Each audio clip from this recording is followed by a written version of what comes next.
Vamos começar, então, com o nosso curso, a nossa aula 1. O conteúdo das aulas dessa oficina está aqui. Nossa primeira aula hoje vai ser sobre Úrsula, de Maria Firmina dos Reis. Então, a gente vai abordar a escravidão e como que essa escritora brasileira maranhense tratou desse ponto no Brasil escravista na sua obra. A nossa aula número 2 vai ser a Revolta dos Malês, em um Defeito de Cor, de Ana Maria Gonçalves, uma das obras, na minha modesta opinião, melhores que eu já li na minha vida. A aula número 3 é a Realidade Classista em Parto de Despejo, a gente vai trabalhar a doutora Carolina Maria de Jesus. Aula 4, Racismo e Olho Mais Azul. Essa vai ser a nossa única autora não brasileira, Toni Morrison. E a última vai ser As Escrevivências de Conceição Evaristo, que lançou há pouco o livro Canções para Ninar, Menino Grande, mas ela tem uma vasta obra, a gente vai percorrer um pouquinho os aspectos dela, tá? Vamos então começar. Aula 1, a escravidão em Úrsula. O que a gente vai abordar aqui? O que aconteceu no Brasil durante aquele período em que a Maria Firmina dos Reis viveu? A biografia, um pouquinho sobre ela. Eu já devo me saltar aqui, que assim como Machado de Assis, a gente não tem muito sobre ela documentado, e vocês vão entender por quê. E, por fim, a análise do romance Úrsula. Essa daqui é uma das imagens, uma das ilustrações que a gente tem de Maria Firmina, e vocês vão ver que é uma autora que a gente não tem uma foto, um registro.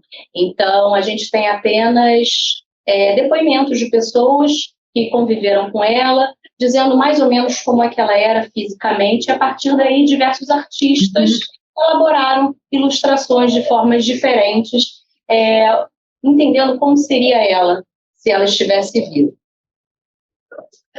Em todos os slides vocês vão ver diversos artistas retratando a Maria Firmina. Essa daqui, por exemplo, é uma arte que foi da Flup, do João Gabriel Araújo. Então, Maria Firmina dos Reis, vamos começar um pouquinho a falar sobre ela. Ela foi uma mulher negra, maranhense, que nasceu no dia 11 de março de 1822. Portanto, ela nasceu um pouquinho antes da independência do Brasil.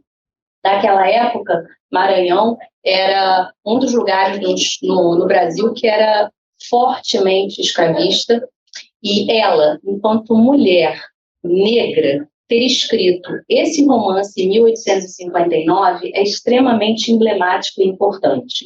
Como eu falei, a gente não tem os registros fotográficos dela, infelizmente, ao contrário de Machado de Assis, que a gente trabalhou na oficina passada, a gente tem alguns, ainda que poucos registros fotográficos nós temos. Dela, a gente não tem nada. E aí aqui, olha, uma pequena descrição dela que eu encontrei em uma das biografias de Maria Firmina. Então, teria ela um rosto arredondado, cabelo crespo, grisalho, fino, curto e amarrado na altura da nuca, olhos castanhos escuros, nariz curto e grosso e lábios finos. E ela era uma mulher que media cerca de 1,58 de altura. Assim, a gente já pode imaginar um pouquinho como que era Maria Firmina. Essa imagem aqui, em diversos vídeos, em diversos textos, vocês verão associados a Maria Firmina dos Reis.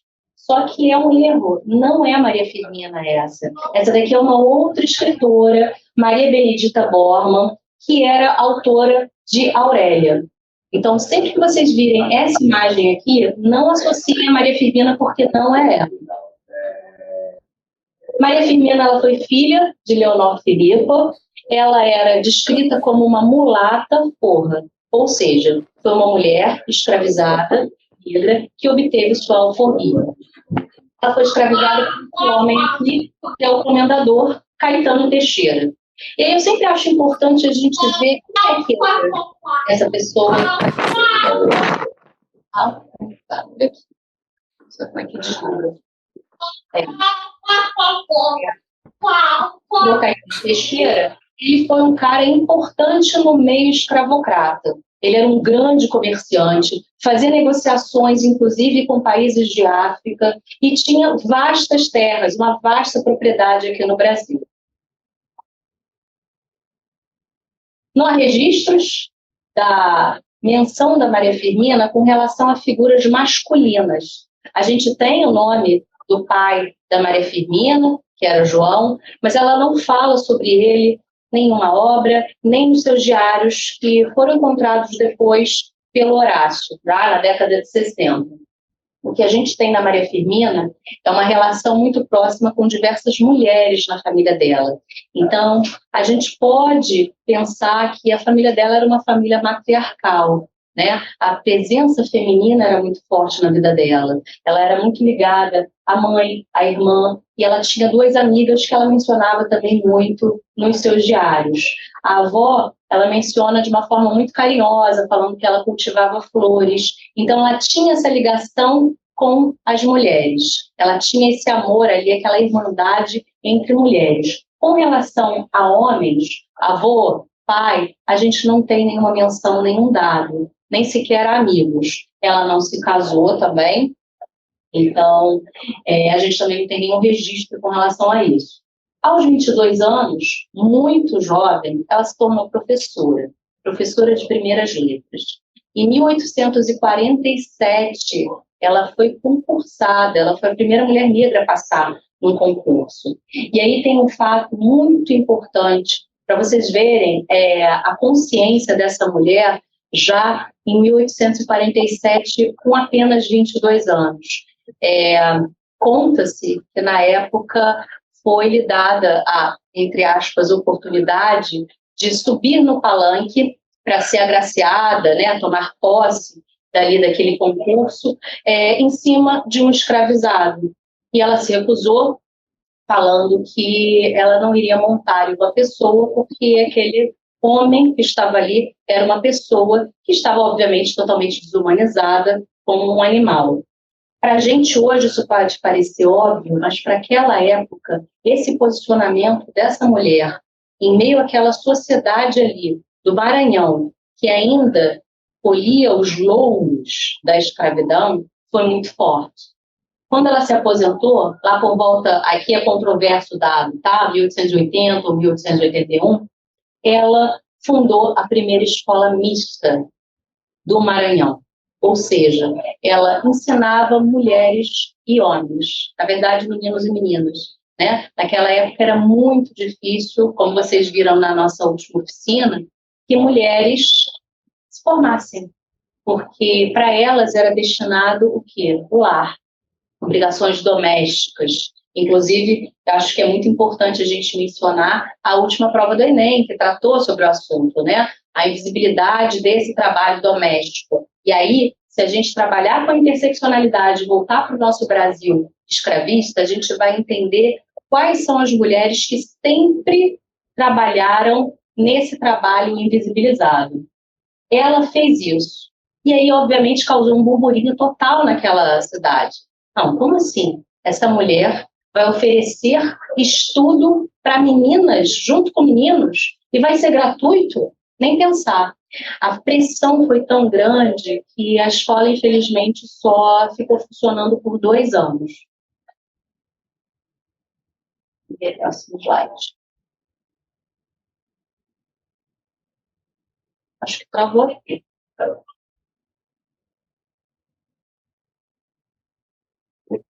Travei. Não sei se a Mari está me ouvindo, mas travou aqui.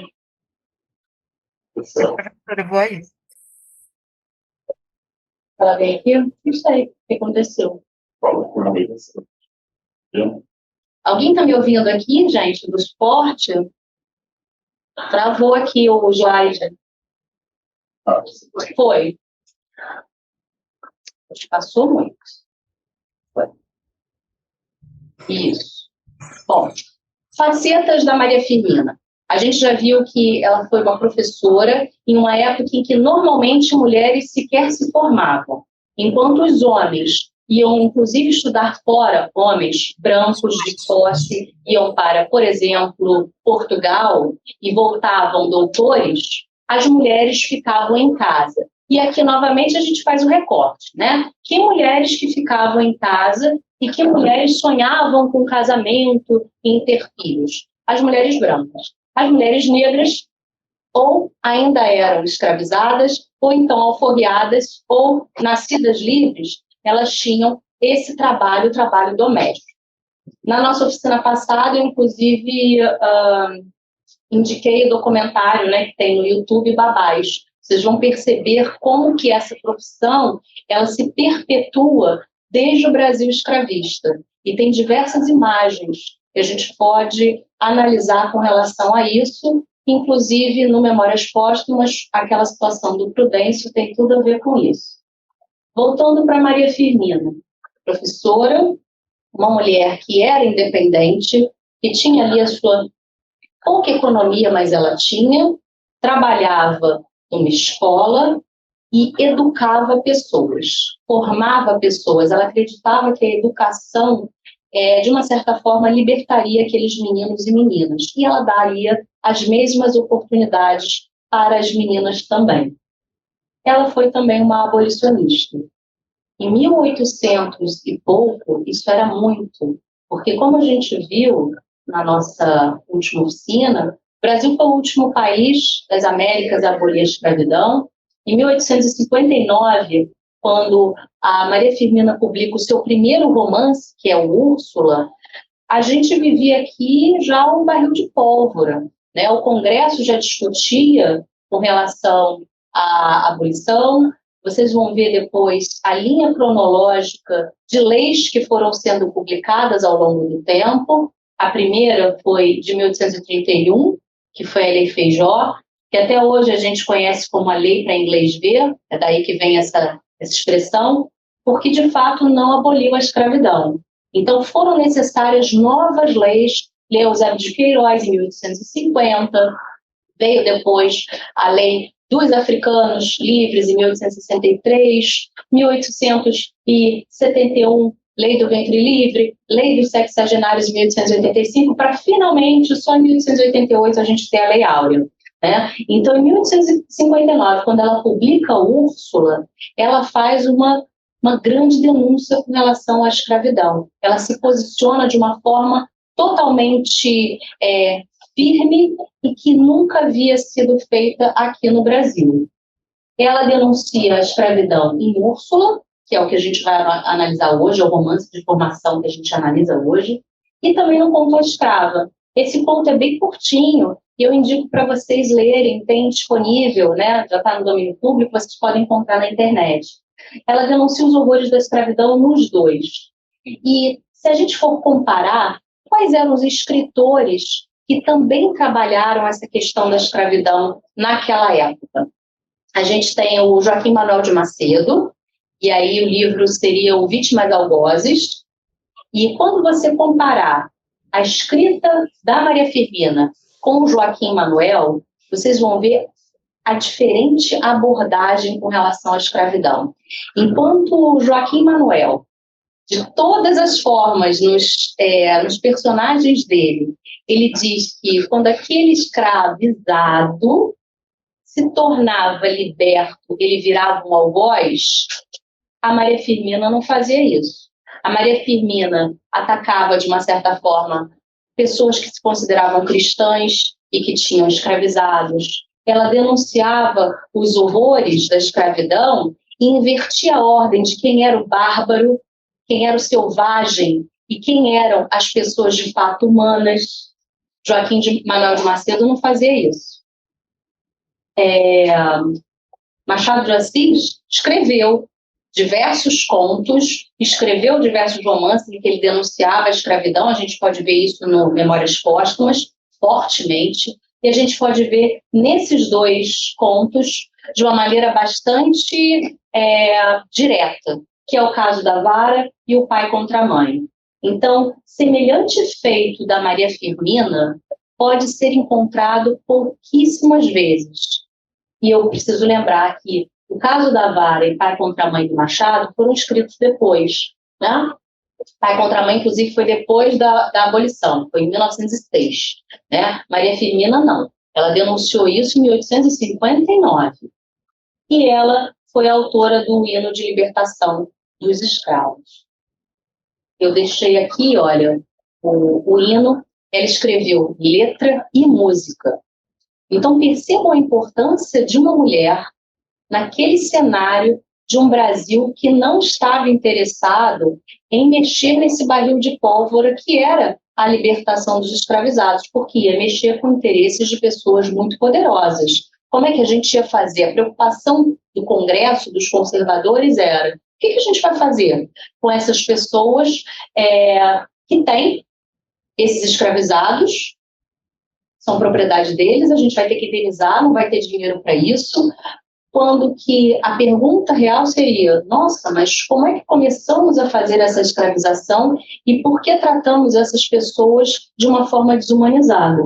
Ela vai e escreve esse hino: salve pátria do progresso, salve Deus da igualdade, difundindo a liberdade, quebrou-se enfim a cadeia da nefanda escravidão. Aqueles que antes oprimias, hoje terás como irmão.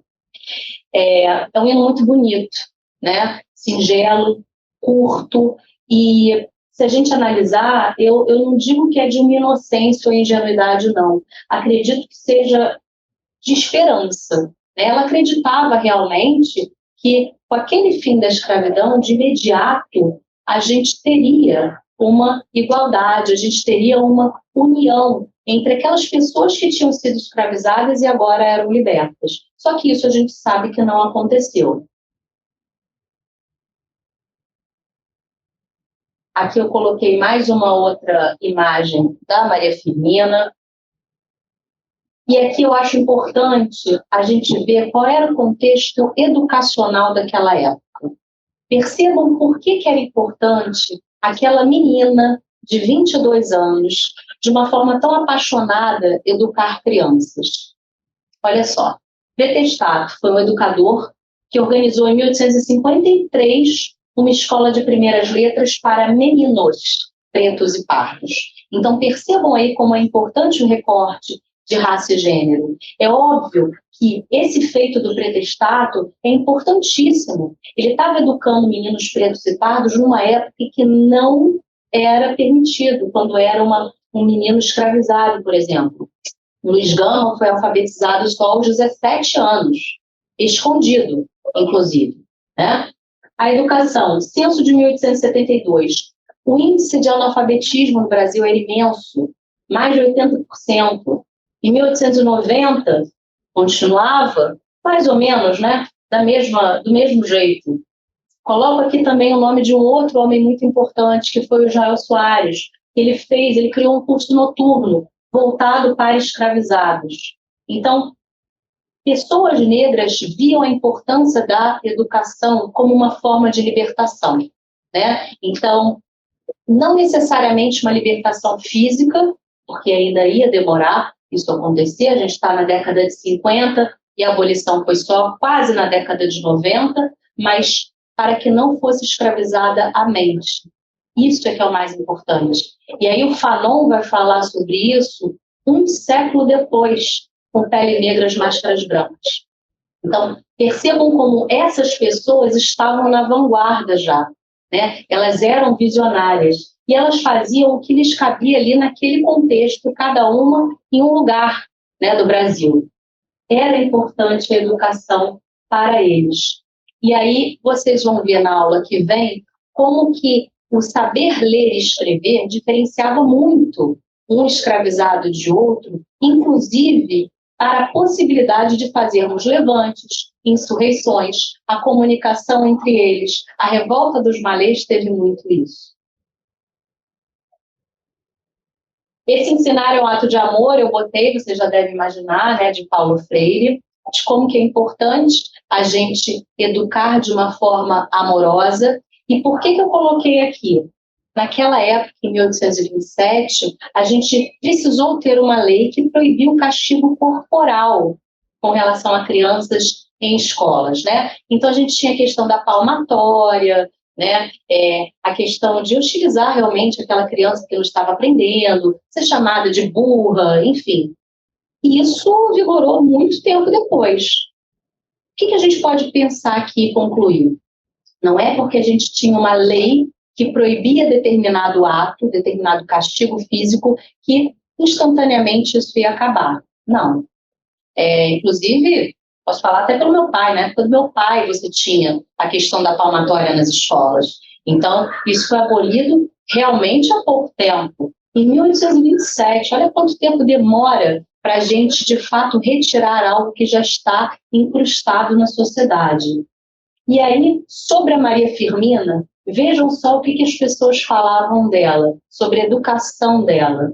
Ela não aplicava castigos corporais, não ralhava, aconselhava.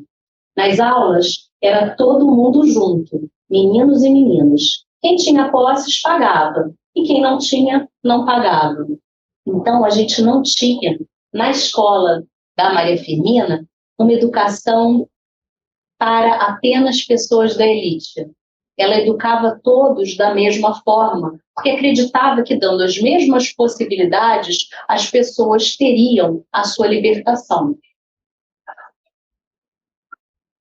Aqui eu coloquei uma imagem de como foi o jornal, que era o Jardim das Maranhenses. Em 1860, ela publicou poemas como colaboradora. E aí ela assinava as suas iniciais, MFR. Em 1861, ela começa a publicar um romance indianista, que é o Gupeva, e em 1871, o Cantos à Beira-Mar.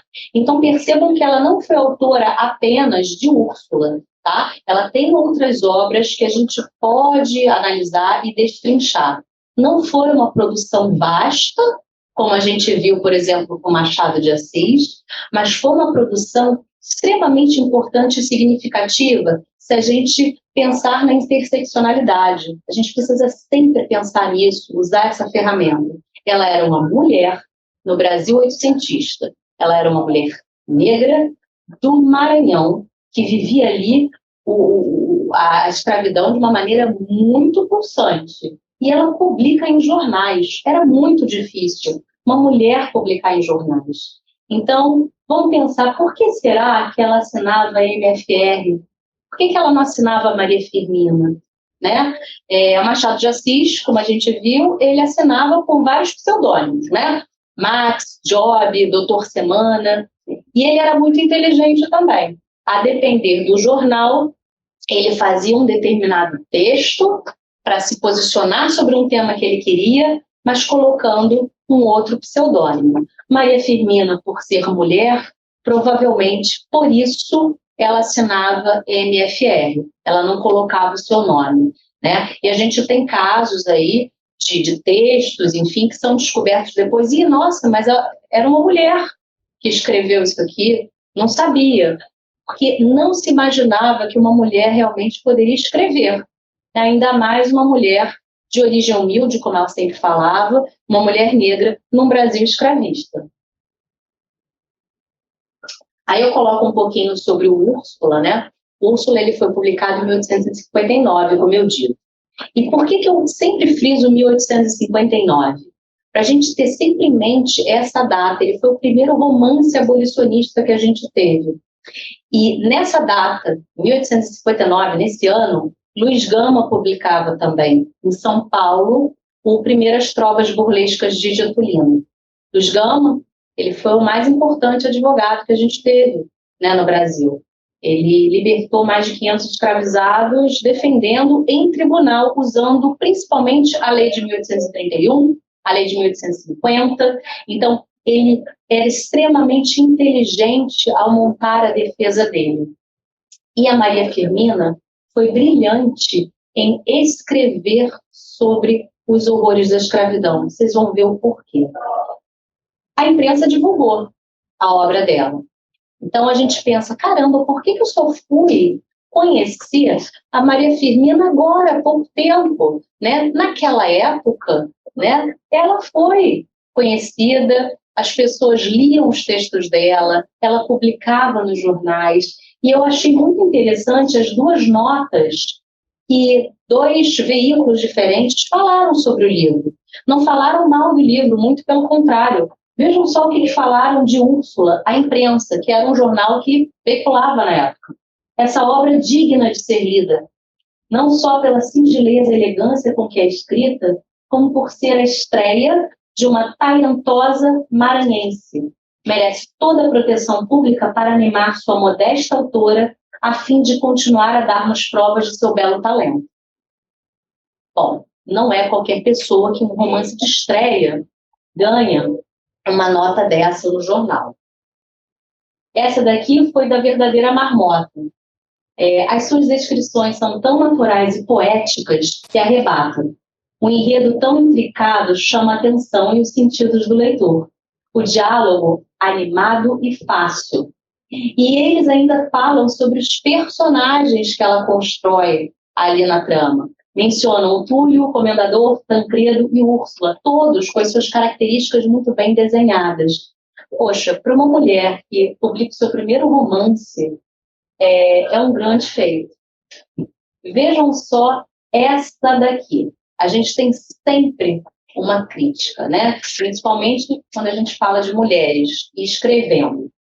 A mulher é física e moralmente predestinada a exercer outra ordem de funções que o homem na família. O homem, ativo, robusto, trabalha lá fora, no sol. A mulher, delicada, amante, cria um filho e administra a casa. Deve ser a mulher inteligente e instruída? Sim, para a vocação severa da maternidade. Então, é bom, né? A gente fica com ódio, né, no olhar, é isso mesmo, não é para ficar com ódio, com raiva, mas é assim que se pensava e ainda algumas pessoas pensam, né? E aí aqui, que mulher era essa? Que era delicada, ficava em casa tranquilamente na sua sala de costura, a sala de pintura, era aquela mulher branca de posses, né? Porque se a gente faz o recorte, a mulher negra ia estar cuidando dessas crianças, né? Ia estar, por vezes, servindo de ama de leite, era alugada para outras famílias, não poderia nem criar os seus próprios filhos, né? Então, esse recorte do jornal, que ironicamente se chamou Progresso, faz a gente questionar se evoluímos ou não enquanto sociedade, né? Acredito que a gente ainda tem muito que lutar com relação a essa igualdade realmente de direitos de homens e mulheres, né? Aqui eu coloco um pouquinho sobre a obra, né? Uma obra dessas, que foi publicada e teve tanto sucesso, foi esquecida.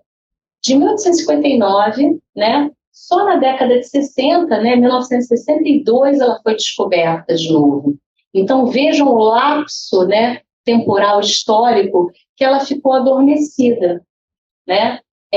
Aqui a gente tem uma contradição, né? Porque a maioria das pessoas falam que o Horácio de Almeida, ele encontrou essa obra em 1962 num sebo aqui no Rio de Janeiro, uma edição, a primeira edição realmente ele teria encontrado, e aí ele republicou em facsímile, né? A gente não tem mais essa edição de 1859.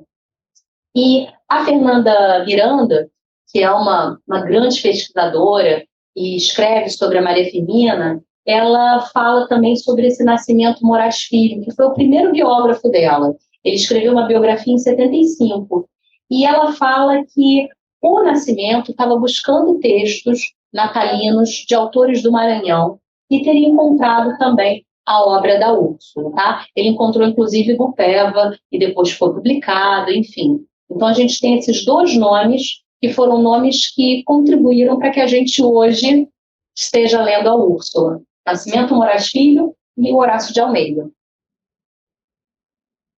Essa daqui foi a primeira biografia, Maria Firmina, Fragmentos de uma Vida. Vocês também encontram ela disponibilizada na internet. Vamos falar um pouquinho sobre crítica literária, né? Sempre que um autor, uma autora lança um livro, a gente tem as resenhas daquela obra. E aí, quando a gente tem um autor muito significativo na história da literatura, os críticos literários, ao falarem sobre os livros, a literatura que era importante da época, vai citá-los. Curiosamente, os críticos literários importantíssimos aqui brasileiros não mencionavam a Maria Firmina. Poxa, a Maria Firmina só escreveu o primeiro romance abolicionista do Brasil. Só foi a primeira mulher negra a escrever um romance. Como que isso passou desapercebido por eles? E eu não estou falando de qualquer pessoa, não. Eu estou falando do Antônio Cândido, de Alfredo Bose e Lúcia Miguel Pereira, que era quem? Uma das biógrafas de Machado de Assis. Então, são pessoas estudiosas. né? E que simplesmente não mencionam o nome de Maria Firmina na sua obra de crítica literária. E aí a gente tem aqui duas pessoas que mencionam a Maria Firmina. Silvio Romero, que vocês sabem que eu não, cara que eu curto muito não, porque tinha aquela rusga com Machado de Assis e, e ficava focando naquela teoria das três raças que a gente trabalhou na oficina de Machado, mas ele menciona a Maria Firmina. Como? Numa notinha de rodapé, falando sobre 3 poemas dela, porque esses poemas faziam parte de uma antologia de poemas maranhenses, se não me engano. E o Wilson Martins, que a cita apenas para registro. É muito emblemático a forma como essa mulher não foi mencionada ao longo de décadas por diversos críticos literários, e quando foi mencionada, foi dessa maneira tão pequena. Quando o que ela fez contribuiu para que a gente desse o pontapé inicial para os romances aqui no Brasil. Aqui eu gosto muito da forma como o Nascimento Moraes Filho fala sobre esse esquecimento, ou então um apagamento, como melhor eu acho que cabe, né? Porque a Maria Firmina, ela foi reconhecida ali na época dela, naquela sociedade em que ela vivia, né? Então ela foi apagada ao longo das décadas, né? É triste demais saber que todos os exemplares, né, daquela obra de 1859 se perderam, e a gente não tem mais nenhum para registro, para deixar, né, no museu, na BL, por exemplo, não temos. E aí ele falou, Maria Firmina foi vítima de uma amnésia coletiva, ficando totalmente esquecido o seu nome e a sua obra. E aí ele a compara como a Fênix, né, porque ela vai ressurgir das cinzas também a partir da descoberta de pesquisadores, que não tem tanto tempo assim, se a gente para pensar, né, da década de 60 para cá, e ainda demorou para que todo mundo começasse a falar de Maria Firmina realmente, né? Isso só aconteceu nos idos de 2010 para cá. Aqui eu falo um pouquinho sobre o falecimento da Maria Firmina, né? Ela faleceu no dia 11 também, 11 de novembro de 1917. E ela viveu muito, ela viveu longos 95 anos. E aí vejam como é que ela morreu. Pobre e já sem enxergar, né? Já estava muito fraca, debilitada. Ela morreu sozinha. Deixou um diário com registros esparsos. E aí aqui eu acho importante, vamos fazer de novo, né, o link com o tema do Enem de domingo, sobre a invisibilização do trabalho, né, das mulheres. Aí eu penso, quem é que cuida das mulheres? Quem cuida de nós quando a gente adoece? Quem fica junto conosco? Ela cuidou de tantas pessoas, ela não teve filhos biológicos, mas ela criou diversas crianças. Quem cuidou dela quando ela estava doente, né? Quando ela mais precisava? Em 11 de março de 2020, foi inaugurada uma estátua dela no município em que ela viveu, de Guimarães. Foi uma autora homenageada da Flip no ano passado, né, em celebração aos 200 anos do nascimento dela. Em 2017, inclusive, a gente tem uma lei estadual lá de São Luís do Maranhão, que decreta o dia 11 de março como o Dia da Mulher Maranhense, ou seja, todos esses fatos aconteceram há pouco tempo, né? 2017, 20, 22. A gente começou a ter a leitura da Maria Firmina e a impressão de livros por diversas editoras há bem pouco tempo, eu diria que de uns 6 anos para cá, no máximo. Ela vem sendo falada em vestibulares, ela vem sendo mencionada em vídeos, e aí, às vezes de uma forma errada, né, colocando aquela imagem que não é dela, e isso acontece muitas vezes com outras personalidades, né? Aconteceu também, por exemplo, quando Dona Léa Garcia faleceu, um jornal vinculou uma imagem que não era dela. Então, a gente precisa ter todo um cuidado quando a gente fala de mulheres importantíssimas para a nossa literatura, para as artes em geral, né? E esse cuidado vem sendo aprimorado há pouco tempo, né? Eu digo realmente de uns 5, 6 anos para cá. Vamos falar agora de Úrsula, né? Úrsula, eu já falei com vocês, é o primeiro romance abolicionista que a gente tem brasileiro. Esse feito foi de uma mulher negra.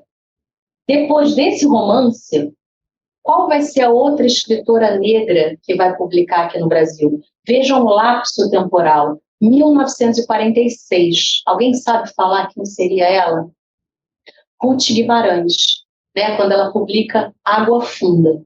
Então, percebam que demorou 100 anos para uma outra mulher negra ter o seu livro publicado, né?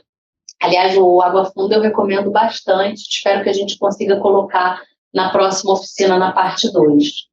No mesmo ano, em 1859, eu falei que o Luiz Gama publicou o Primeiras Trovas Burlescas. E é muito curioso, porque, poxa, em 1859, ela estava publicando esse romance que é incrível. E a gente estuda no colégio um autor que publicou depois, que foi José de Alencar.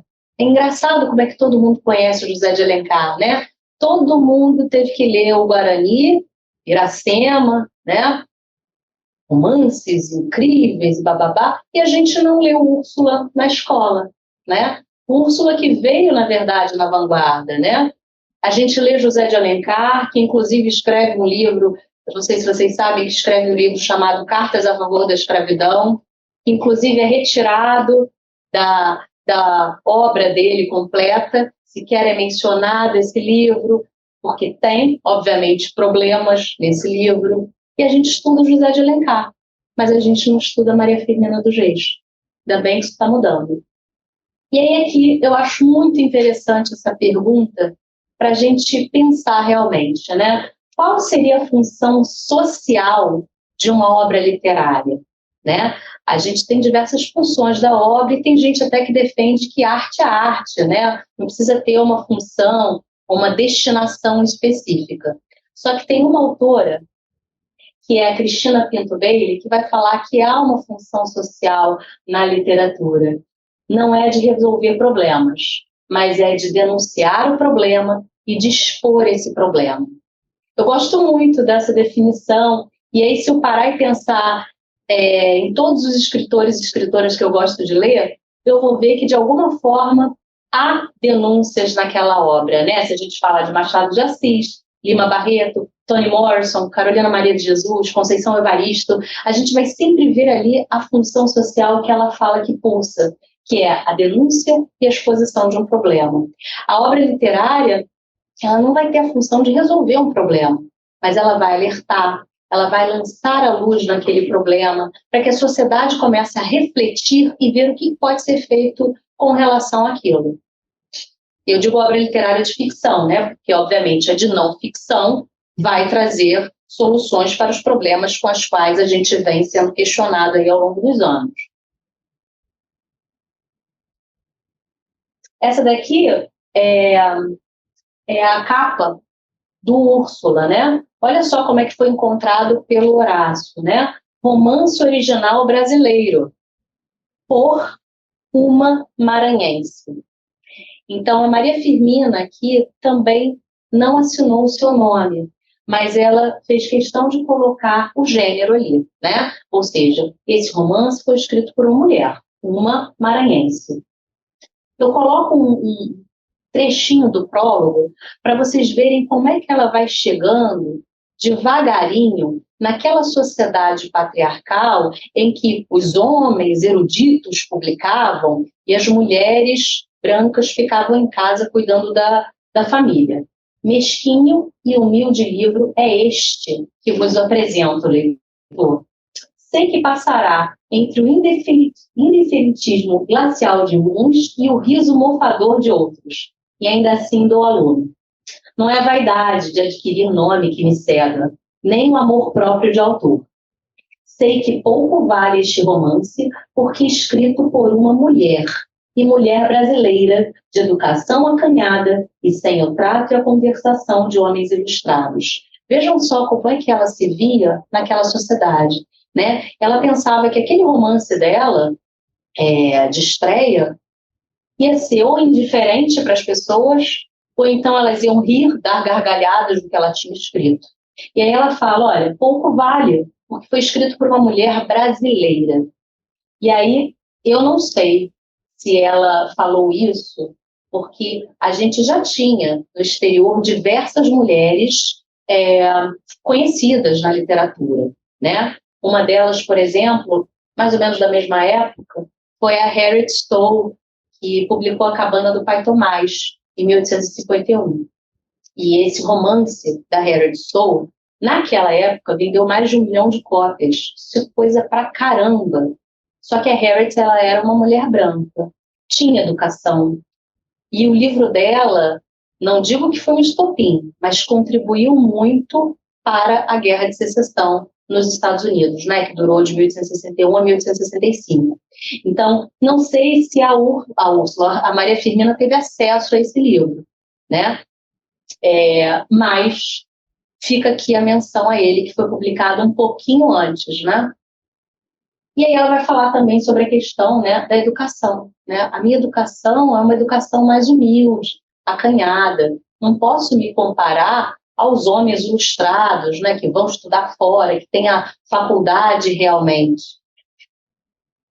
Aqui eu trago um pouquinho da sinopse de Úrsula, porque o que mais interessa a Úrsula não é o romance principal realmente do livro. É o que está permeando, é o que está à margem, não é o núcleo dele. O núcleo dele é uma história de amor, senão não seria um romance, né? É uma história de amor entre dois jovens brancos. A gente tem a Úrsula, que nada mais é do que uma sinhazinha da época, né? Porque ela era filha da Luísa, elas tinham ali algumas posses, e ela acaba se apaixonando por um rapaz, que se chama Tancredo. E aí, como todo romance água com açúcar, a gente tem também uma tragédia, né? Porque tem um cara que queria se casar com a Úrsula. E aí, esse cara nada mais era do que o irmão da mãe dela, da Luísa. Olha que absurdo, né? O tio tinha interesses em se casar com a sobrinha. E aí ele faz de tudo para separar esse casal, né? Para separar o Tancredo e a Úrsula. Tanto faz que ele consegue, né? O Tancredo, ele é assassinado, e a Úrsula, no último capítulo, não é spoiler nenhum, porque dá título ao capítulo, a louca. Acho que vocês já podem imaginar o que acontece com ela, né? E essa questão do delirar de amor, de suspirar, de falar longos versos românticos, é uma característica realmente do romantismo, que a gente viu, inclusive, nos primeiros romances do Machado. Ressurreição e Helena tem muito isso, né? São aquelas personagens doces, ingênuas, inocentes, que se apaixonam pelo mocinho e que, se ao final não ficam com ele, elas morrem de amor, literalmente, né? E isso acontece também no Úrsula. Então, não tem nada de original se a gente comparar com os outros, mas a gente precisa lembrar que esse foi o primeiro, tá? Então, quando a gente lê, a gente fala, tá bom, mais uma história de amor. Peraí que essa foi a primeira, que a gente leu todas as outras antes, né? Mas isso, obviamente, não desqualifica. Muito pelo contrário, até hoje a gente tem romances literários e de filmes também que são assim, né? Um casal se apaixona, aí no meio da trama eles se separam para depois ou ficarem juntos ou cada um seguir o seu canto, né? Aqui, o que vai ser importante não vai ser o final da Úrsula, não vai ser o destino do Tancredo, vão ser 3 personagens que ela brilhantemente vai dar voz. Vamos lá. 3 personagens, quais seriam? 3 personagens negras, Preta Susana, Antero e Túlio, tá? Eles são pessoas negras que são totalmente visibilizadas, elas têm voz. Isso não acontecia naquela época. Era muito difícil você pegar um livro e ter narrativas de personagens negros com nome, com sobrenome, fazendo algo que não servir ao seu senhor, e ela fez isso de uma forma muito singela, ela utilizou, como eu vou mostrar depois, a religião para tocar no assunto da escravidão. E esse é um romance que a gente fala que seria uma narrativa em abismo, porque a gente tem um romance principal, né, uma história principal, que seria Tancredo e Úrsula, só que a gente tem uma outra, que é muito mais importante, que é a desses três personagens. Então, se a gente pensar, é como se a gente tivesse uma matriosca, né? Aquela bonequinha russa. A gente tira aquela grande, que seria o Tancredo e a Úrsula, e o que fica de bem, bem, bem relevante nessa obra? São esses três, o Túlio, a Preta Suzana e o Antero. Aqui eu acho legal a gente também mencionar isso, né? Que Úrsula é um romance de fundação, de formação, porque vai dar voz a essas três personagens negras na literatura brasileira. E é também um romance de formação, porque vai trazer ali aquela figura daquela mocinha ingênua, que é doce, que suspira pelo Tancredo, bem antes, por exemplo, do José de Alencar, quando fez isso com a Iracema, né? Então, quando a gente trabalha, olha, romances de formação, José de Alencar e Iracema, vamos nos lembrar que antes dele, em 1859, a gente tinha a Úrsula falando disso, né? E aí a gente vai ver a importância do Túlio e da Suzana, né? O Antero também é importante para a gente trazer umas outras questões, mas esses dois são relevantíssimos para a trama realmente. Vamos falar um pouquinho do Túlio, tá? O Túlio aparece logo no primeiro capítulo, que é o Duas Almas Generosas. Nesse capítulo, a gente vai ter a narração do encontro do Túlio, que é um homem negro escravizado, com o Tancredo, que é um homem branco, tá? E aí, eu acho que é muito importante a gente pegar aqui como é que a Firmina, já logo nas primeiras páginas, ela faz essa crítica à escravidão. Ela fala, e o mísero sofria porque era escravo e a escravidão não lhe embrutecera a alma. Ela já começa nas primeiras páginas a falar sobre a escravidão e de uma forma como os jornais falaram, poética. Percebam que a imprensa e a verdadeira marmota em nenhum momento mencionam sobre a questão da escravidão no livro. Eles falam sobre personagens, falam sobre a poesia com a qual ela escreve, mas não toca nesse assunto, que era de fato um tabu ali naquela época. E aí ela vai virar e falar assim, olha, talvez a extrema claridade do dia os afetasse os olhos, ou ele supusesse mórbida visão o que era a realidade. Então, ela está falando aqui já no comecinho sobre os males da escravidão. E logo depois, quando o Túlio vai salvar o Tancredo, ele pega ali aquele jovem que não estava legal e vai levá-lo até Úrsula, até o lugar em que a Úrsula morava com a Luísa, ou seja, Túlio vai ser o responsável por apresentar os dois personagens principais. E o Túlio vai cuidar do Tancredo, vai zelar ali pelo Tancredo, vai ficar literalmente ao lado dele, inerte, enquanto ele ardia de febre, né? E aí o que acontece aqui? A Maria Firmina vai apresentar o Túlio a nós como um homem negro. Ela não vai apresentar a gente enquanto um homem escravizado. A gente só vai ver isso quando o Tancredo, que era um homem que possivelmente ele era um abolicionista, ele vira e fala, dá a mão para o Túlio. E o Túlio não entende aquele gesto, porque o dar as mãos, naquela época, tirar a luva que ele tinha, né, da elite, e dar a mão para um outro homem, era um sinal de igualdade, de reconhecimento, de gratidão. E o Túlio olha aquilo, ele não entende, ele fica sem saber o que fazer, e ele, inclusive, quer beijar a mão dele. Né? Por quê? Porque beijar a mão seria um ato de subserviência, né? E ela já colocava isso num romance em 1859. Ela fala, em todo momento, ela vai retratar o Túlio como fiel, como humilde, né? E aí ela fala: arrancando a luva que lhe calçava, estendeu a mão ao homem que o salvara. Mas esse, confundido e perplexo, religiosamente ajoelhando, tomou respeitoso e reconhecido essa alva mão, que o mais elevado requinte de delicadeza lhe oferecia, e com humildade tocante, extasiado, beijou-a, né? E aí o que acontece? O Tancredo só vai saber que ele era um escravizado depois, quando ele pergunta: a tua condição, Túlio? Ele fala: a minha condição é a de mísero escravo. Obviamente, depois ele é alforriado pelo Tancredo, né, como um gesto de gratidão pelo que ele fez. A gente vai chegar nisso lá. Mas aqui eu acho que é importante a gente falar do Fanon, que eu já tinha mencionado antes, né, com pele negra, máscaras brancas, que ele fala: o negro não é um homem. O que era o negro? A ascensão de ser. Porque era justamente o que acontecia naquela época, né? O Túlio, ele não era visto como um homem, ele era visto como uma coisa, uma propriedade.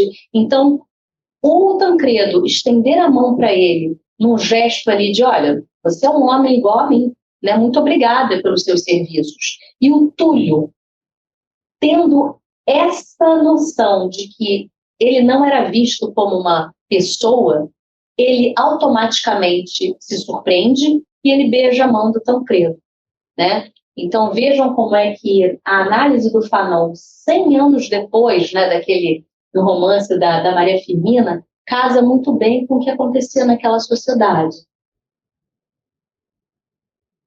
Aí aqui eu coloco, né, isso é óbvio, né, foi a primeira cena da literatura em que um homem branco tira a luva e dá a mão ao homem negro. E a gente pode pensar que isso é chocante, mas até bem pouco tempo atrás, por exemplo, era isso que acontecia, né, nos Estados Unidos, na década de 60, né, diversas personalidades que a gente ouve até hoje e que iam tocar em lugares, por exemplo, em Las Vegas, não podiam nem entrar pela porta da frente, né, que dirá tocar no braço de uma pessoa negra, né, como aconteceu numa apresentação do Harry Belafonte, né, um homem negro que morreu há pouco, foi muito importante na luta dos direitos civis nos Estados Unidos, se apresentando com uma mulher branca do lado. Quando ela tocou o braço dele, aquilo ali foi uma notícia para os jornais, sabe? Foi chocante. Então, para aquele ano, em 1859, essa cena acontecer, ela estava muito à frente do tempo.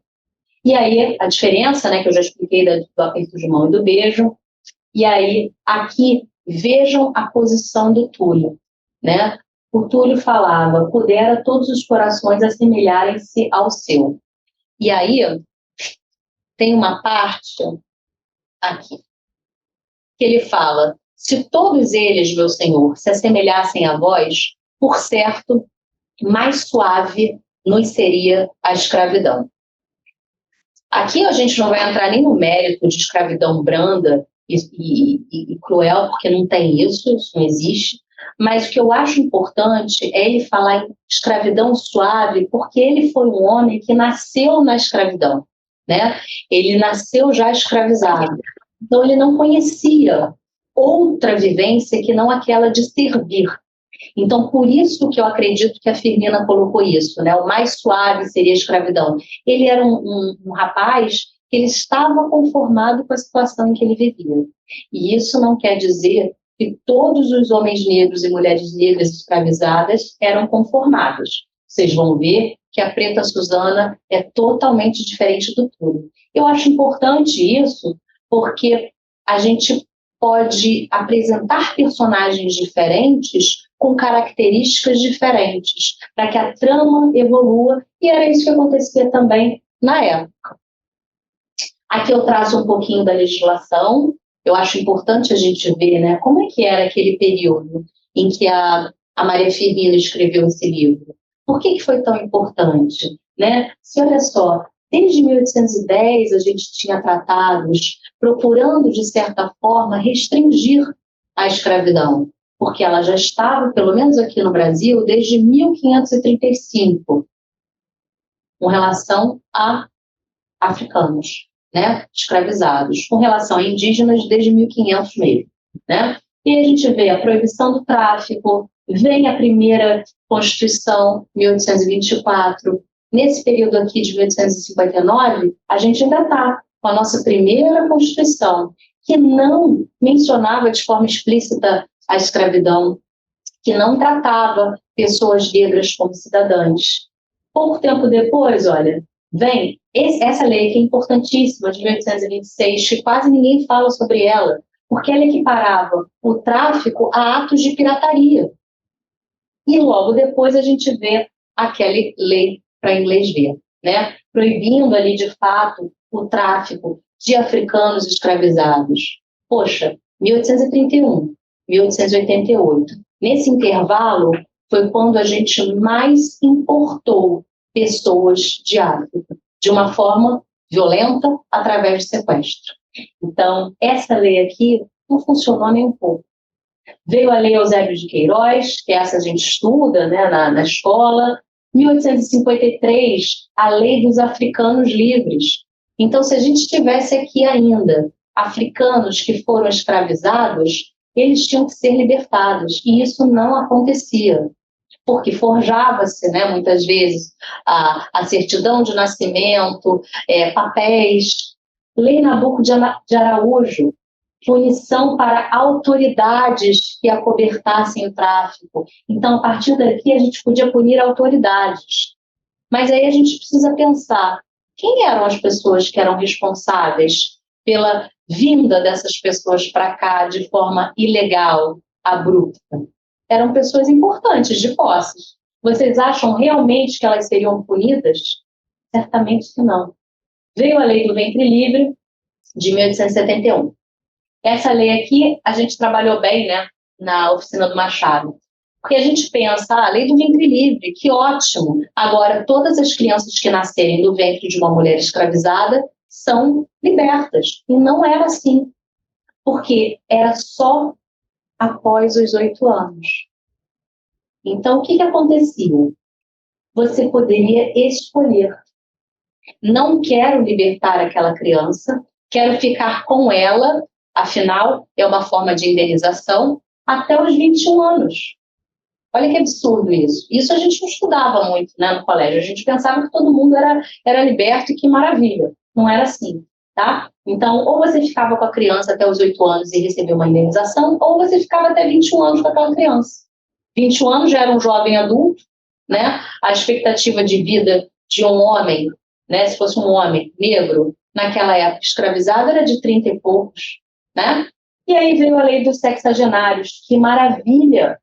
Então, quer dizer que a partir dos 65 estava todo mundo, que ótimo! 65, será que uma pessoa que era tratada como coisa, explorada, que recebia chibatada, né? Porque as pessoas, acho que elas romantizam o que aconteceu naquela época. Será que elas durariam esse ano todo? E ainda teria isso aqui, tá? Ó, não é automático, não. Vocês ainda precisam trabalhar mais 3 anos como forma de indenização.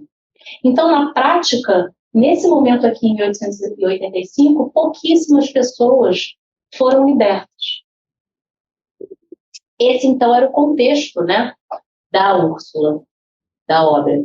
No capítulo 2, é a parte em que o Túlio vai ficar ali velando o sono do Tancredo, que ardia em febre. Ele estava do lado dele, imóvel, em silêncio, como se esperava de pessoas escravizadas para servir o outro. Mas ele, o Túlio, ele fazia isso como uma forma de gratidão. A Maria Firmina coloca isso a todo momento, né? A imagem daquele homem fiel, fiel escudeiro.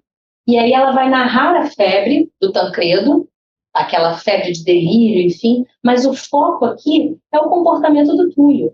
E aí o Tancredo vê que aquele homem é tão fiel a ele, que ele, num gesto ali de compaixão, acaba assinando ali a alforria dele.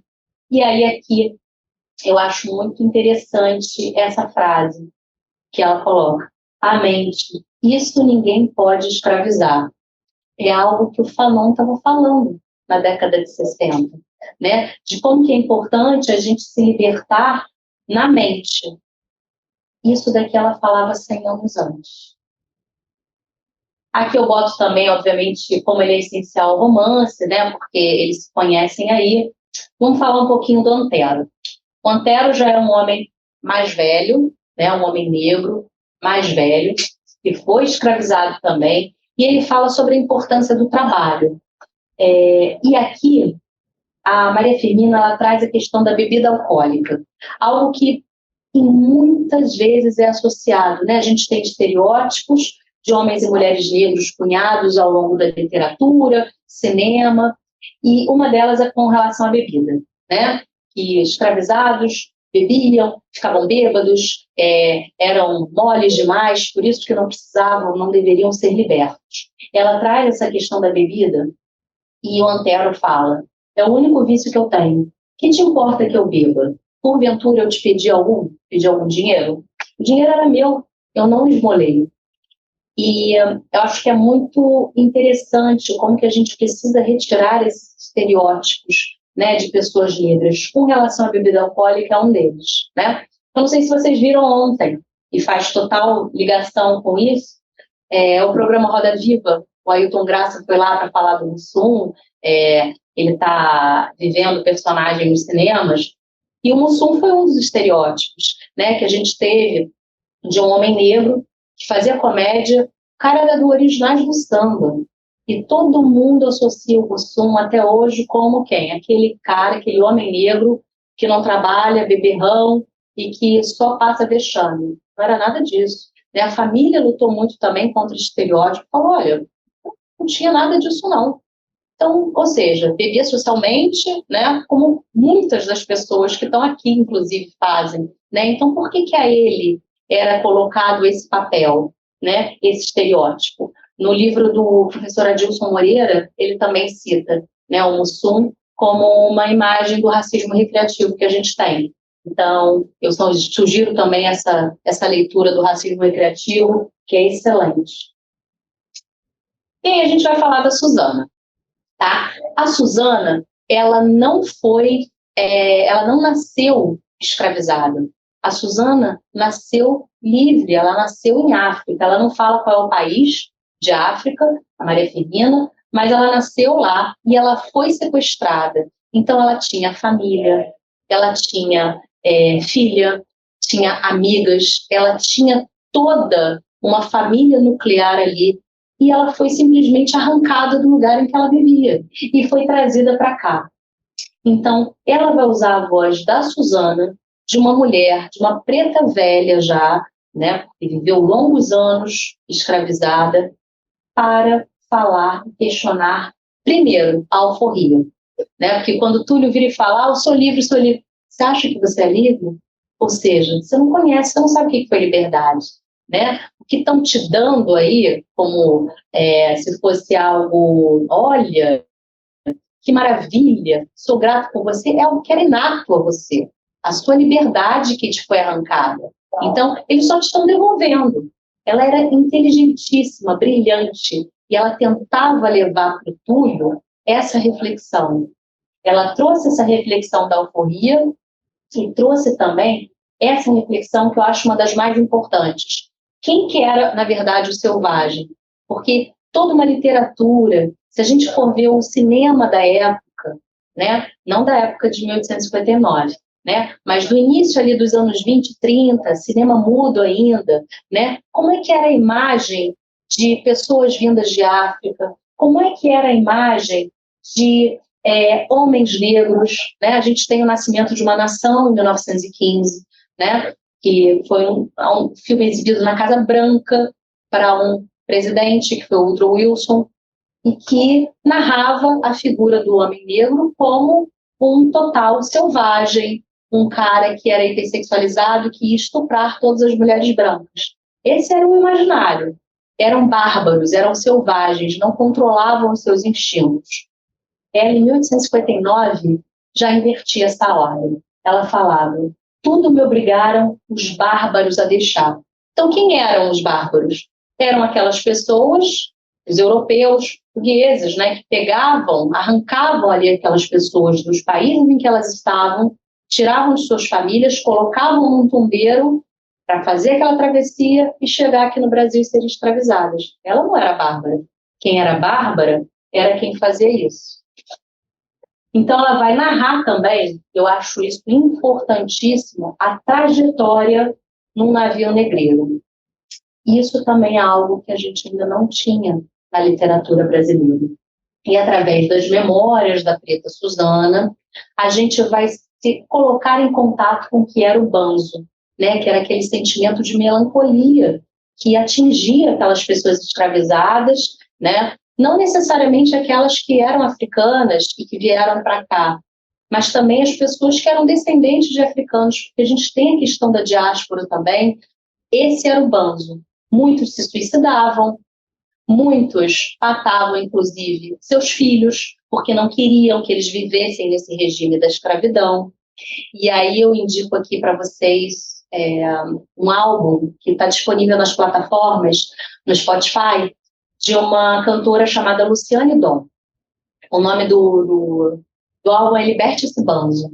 E ela trata muito bem dessa questão, né? Principalmente de Madeira e Sal, que é a primeira música. Eu gosto muito como ela aborda a questão da diáspora, a questão do banzo realmente, e de como que é importante a arte trazer para a gente elementos para que a gente consiga compreender o horror que foi e que a gente não estuda dessa forma, né? No colégio.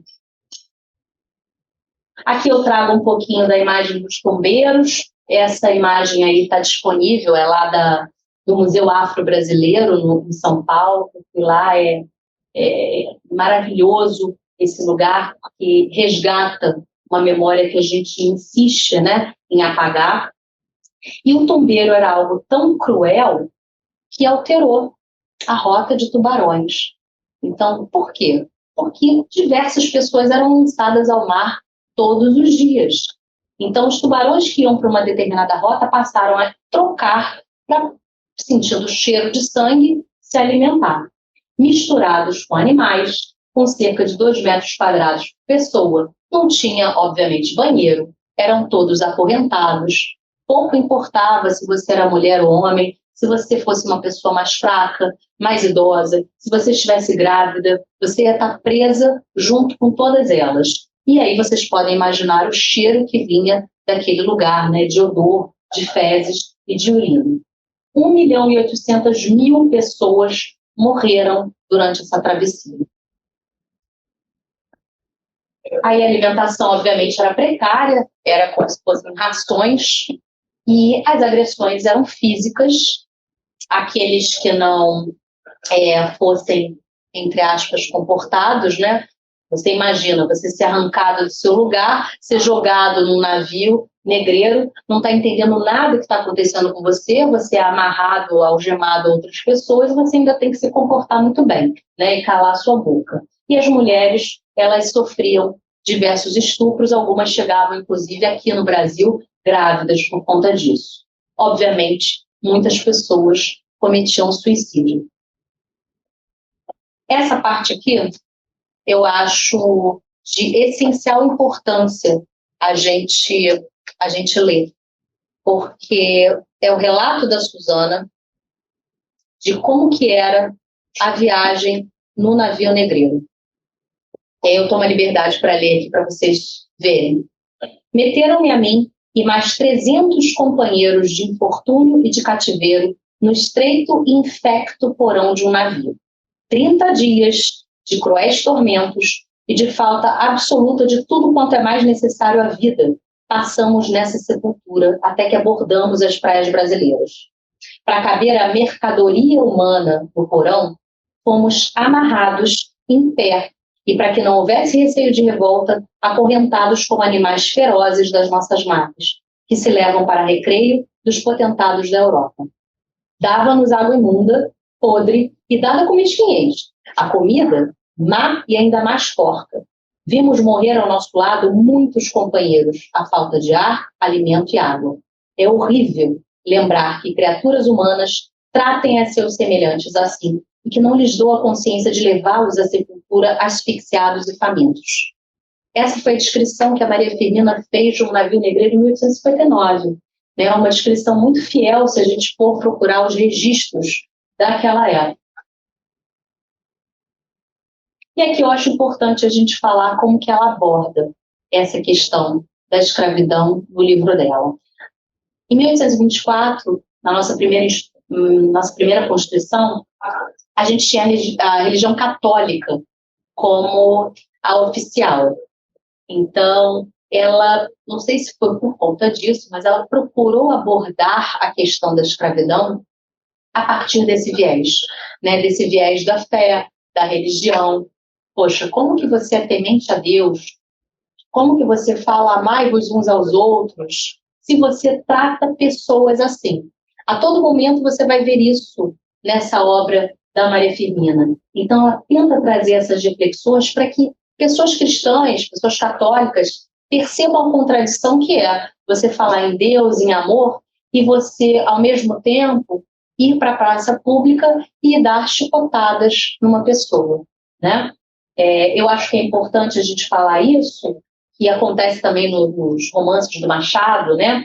Ele coloca muito essa questão do castigo corporal que acontecia aos escravizados, e em um dos personagens do Machado ele fala, né? Ele era uma ótima pessoa, mas ele só chibatava os escravizados, levava para o calabouço, que era um lugar oficial aqui no Rio de Janeiro, para que aquelas pessoas sofressem punições. Então, a gente tinha essa contradição, e ela procura trazer isso.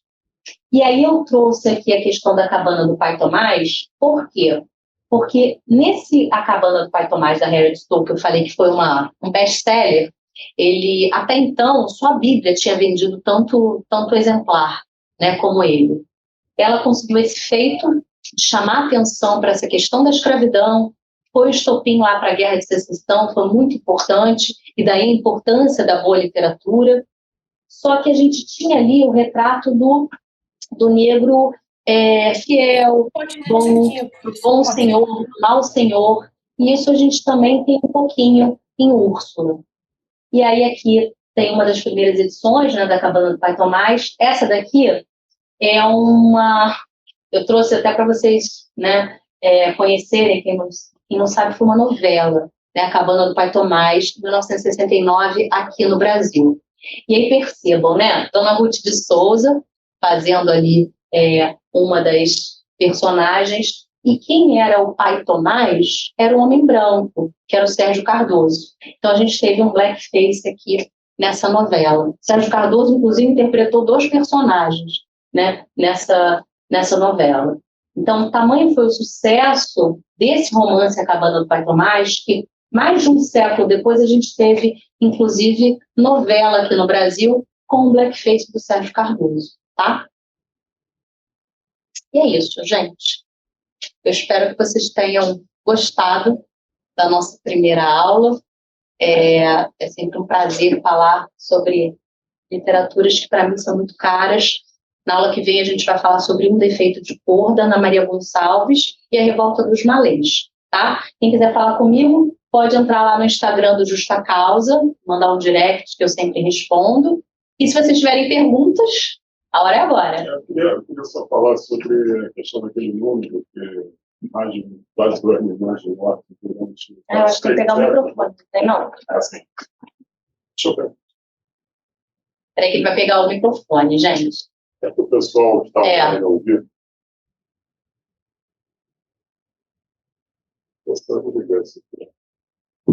Acho que foi.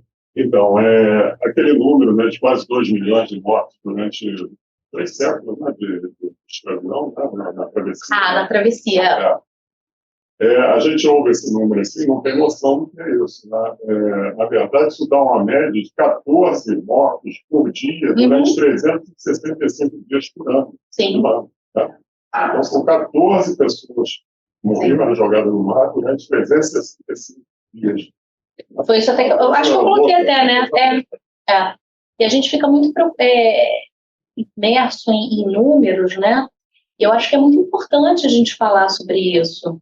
A gente fala muito, e obviamente tem que falar sobre o Holocausto que a gente teve, né, de 6 milhões de pessoas exterminadas, mas a gente teve também o Holocausto Negro, como o Abdias Nascimento fala, né? Quantas pessoas foram escravizadas? Essas morreram na travessia, né? Quase 2 milhões. E quantas mais morreram em decorrência da escravidão aqui no Brasil, né? Então, a gente precisa... lembrar também que o Holocausto não foi só... nós estamos tendo ligado basicamente aos judeus. Mas os nazistas não exterminaram só judeus, né? Eles atacavam negros, deficientes, né? Homossexuais. Isso aí. Mais alguém, gente, quer perguntar alguma coisa? Não? Eu queria fazer uma sinalização, posso? Sim. Então, eu sou uma mulher negra, né? E fica difícil a gente não se emocionar com os números, né? De tantos que foram mortos, né? Que foram sequestrados. E aí a gente pensa que toda essa luta que houve para uma libertação, vamos dizer, falsa, entre aspas, porque a forma com que foi feito, sem nenhuma estrutura, traz hoje reflexos significativos naquilo que a gente vive na nossa sociedade, né? E que faz com que a gente tenha aí os movimentos negros lutando por melhor qualidade de vida, pelas mulheres chegarem ao mercado de trabalho. E às vezes eu fico com a sensação que a gente ainda está um pouquinho lá naquele século. Eu fico um pouco emocionada, porque a gente ao ouvir falar, né, a gente sente tudo que aconteceu. Mas de outra forma, a gente entende o quanto esse povo ele é resistente e ele tem força para ainda continuar fazendo as mudanças necessárias de tudo aquilo que sofreu, porque o Brasil ele foi construído em cima de muito sangue negro, mas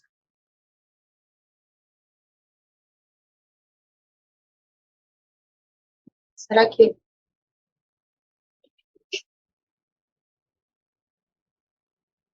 tem alguém aí do André, conectou, André?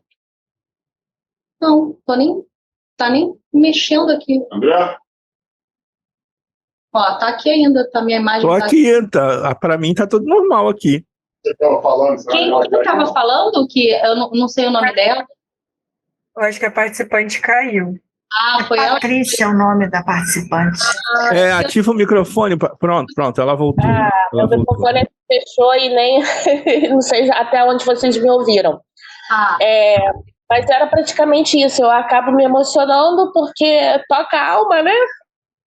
E ainda há muita luta que se faz necessária. É isso. E parabéns pela aula magnífica e gratidão por estar aqui. O que a Patrícia falou, acho que é muito importante, muito obrigada por ter falado, quanto que a gente ainda precisa avançar nas pautas, né? E a gente está em 2023 ainda tendo que discutir se é válido ou não cotas raciais, a gente percebe que ainda falta muito para a gente poder avançar. E aí, quando ela fala com relação à construção do Brasil, né? O Brasil ele foi construído, obviamente, com muito sangue negro, com sangue indígena, por isso a necessidade da gente tocar em temas também de demarcação de terras indígenas, e mais especificamente com relação à população negra, é importante que a gente compreenda o que aconteceu naquele Brasil, no Brasil escravista, para que a gente compreenda os reflexos até hoje, né? Então, se a gente tinha leis como essa que não eram cumpridas, se a gente teve 1888 a assinatura de uma Lei Áurea, não foi porque a princesa Isabel era muito boa e muito legal e a redentora, foi porque a gente teve diversas insurreições pipocando no Brasil inteiro e ressurreições compostas, em sua maioria, por pessoas negras, escravizadas, libertas ou não, né? E pessoas, sim, tinham pessoas brancas que se importavam também com a causa, né? Obviamente, mas a gente precisa não tirar o foco, né? De como que a gente chegou em 1888, a partir de diversas insurreições e levantes que a gente não estuda na escola, né? Eu tenho certeza que a maioria das pessoas não estudou muito a revolução, a revolta dos malês, a cabanagem, a balaiada, a sabinada. No meu livro, eu me lembro até hoje, que eu tenho uma memória fotográfica ótima. Era isso aqui, para cada uma, né? Ou seja, 2 parágrafos para cada insurreição dessa, que foi importantíssima para o nosso Brasil, né? Então, como que a gente precisa ainda aplicar a Lei 10.639 de 2003? É uma lei que tem 20 anos, né? Que torna obrigatório o ensino da história e cultura afro-brasileiras nas escolas. E as escolas não aplicam isso, não aplicam porque eu sei, né? Eu tenho um filho de 5 anos, né? E tenho também diversos amigos e amigas que são professores e eles fazem ali as alterações necessárias no material didático, porque é preciso também ter um preparo para você dar aquela aula, né? E o material bibliográfico, recursos para isso e vontade. A gente tem agora um projeto de lei também, aqui no Rio de Janeiro, que foi aprovado pela Câmara, agora a gente vai para o Senado. Vamos ver se isso vai passar, que torna obrigatória a discussão de racismo na escola também, né? E que nem seria essencial se a gente tivesse já cumprido a Lei 10.639, porque as pessoas teriam a consciência e a importância desse tema, né? Então, a gente ainda está avançando a passos bem largos, mas a gente está caminhando, né? E é importante saber que várias pessoas se importam, né? Em narrar, em fazer as narrativas daquele período, né? Em corrigir o que foi ensinado, né? Em corrigir narrativas a partir de documentos históricos, que é o mais importante. E aí, quando a gente pensa em uma oficina de literatura como essa, que vai trazer 5 mulheres negras com diversos temas que são importantes sim para o letramento racial, a gente já vê que alguma coisa está mudando, né? A gente está na Emerge, na Escola de Magistratura.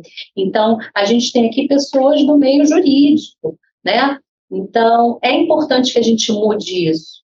É importante que a gente leia livros não necessariamente apenas jurídicos, né? Manual de Direito Civil, Manual de Direito Penal.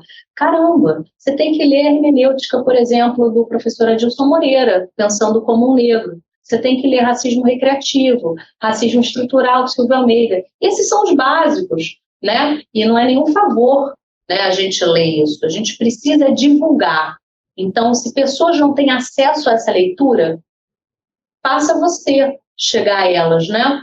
Ah, não consigo ler, não consigo comprar o livro, empresta o livro, né? Faz um fichamento e dá para o seu amigo. Se a gente ampliar essa corrente, vai ficar muito mais fácil a gente descredibilizar as pessoas que falam que é tudo mimimi, né? É isso. Então é isso, gente. Sem mais perguntas? Então, beleza. Então, na semana que vem, eu espero vocês para a gente falar sobre o defeito de cor. É um dos meus livros preferidos. Um beijo, boa semana para vocês. Obrigado. Obrigada.